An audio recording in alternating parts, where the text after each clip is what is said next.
Well, it took 15 picks before the first wide receiver was called off the board in the 2016 NFL Draft when the Cleveland Browns selected Baylor wideout Corey Coleman. Then, 7 picks later, we saw 3 wideouts selected consecutively with a total of 5 drafted in the first 40 picks. Now, as we all know, real-life success from players on the field doesn't always equate to fantasy production and vice versa, but I break down the top 5 receivers from a dynasty lens and which ones are in the best position to succeed now and in the future.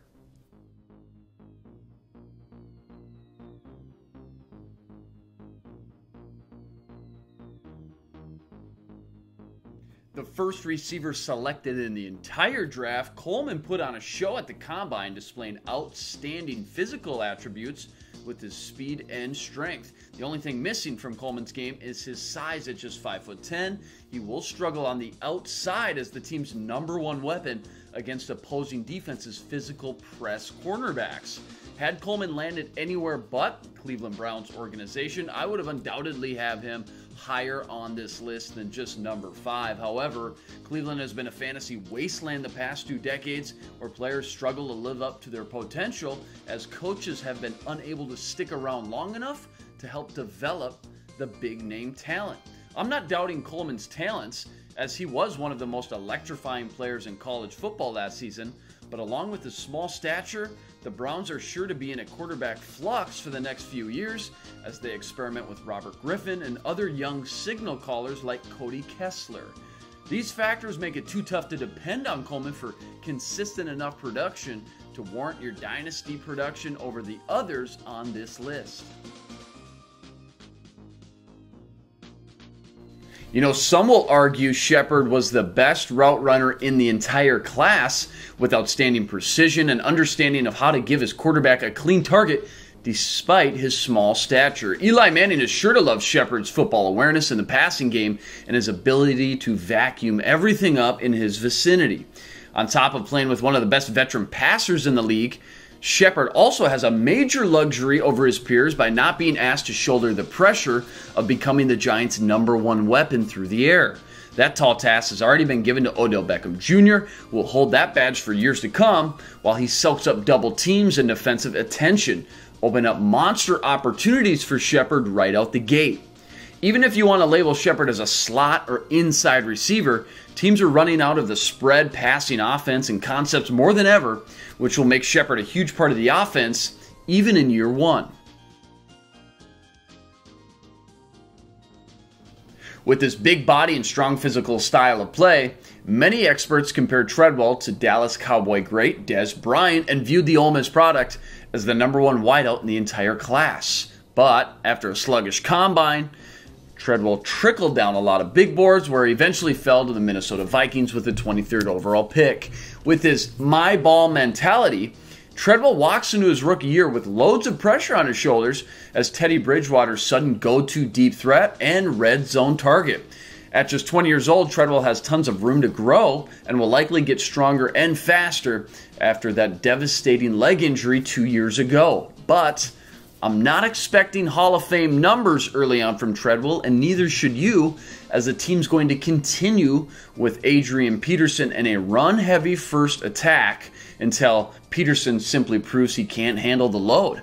This will limit Treadwell's opportunities and big play chances drastically in his first few seasons, while Bridgewater continues to spread the ball around to other young weapons like Stephon Diggs, Jerick McKinnon, and Jarius Wright.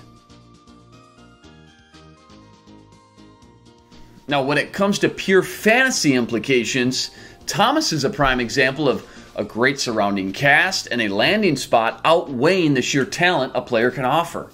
While players like Coleman and Treadwell were viewed as better NFL prospects, Thomas falls in the lap of one of the most prolific passers in history, Drew Brees. Brees is a rare breed of passer that immediately elevates the play of the skilled players around him with his ability to dissect defenses, uncanny decision-making, and of course pinpoint accuracy. Brees will look at Thomas and use him as the big-bodied target and weapon that he once had with Jimmy Graham and take shots downfield with him in one-on-one situations. With that in mind, Thomas will emerge into the starting lineup faster than you think, with the Saints passing game still in search of a consistent outside threat outside of Brandon Cooks in the slot. And remember, the Saints defense was one of the worst in the league last year, which means the Saints offense will be playing catch up, putting many fantasy garbage points up for you in big time situations. No surprise here if you followed my work at all through the pre-draft process. As you know, after breaking down the film, Josh Doctson was my #1 wide receiver throughout the majority of the pre-draft process. What Doctson may lack in the ability to make men miss in the open field, he makes up for in spades with outstanding ball tracking, leaping ability, and body control deep downfield. Doctson makes it look easy on tape, as he was able to consistently beat double and triple team coverage with his deep ball concentration and super glue hands looking uncoverable at times. At the moment, things look clustered in the Washington with guys like Deshaun Jackson, Pierre Garçon, and Jordan Reed already established inside the offense. However, only one of those wide receivers are likely to return in 2017, setting the stage for Doctson to become a focal point of Jay Gruden's high-octane offense sooner than later. Well, that's it for the top 5 Dynasty wide receivers to keep in mind for your upcoming fantasy football drafts. Remember to go check out my top 5 quarterbacks and running backs already out on the eDraft YouTube page, and be on the lookout for my top 5 tight ends and even offensive lines in the upcoming days. For everybody at eDraft.com, I'm Luke Inman, signing out.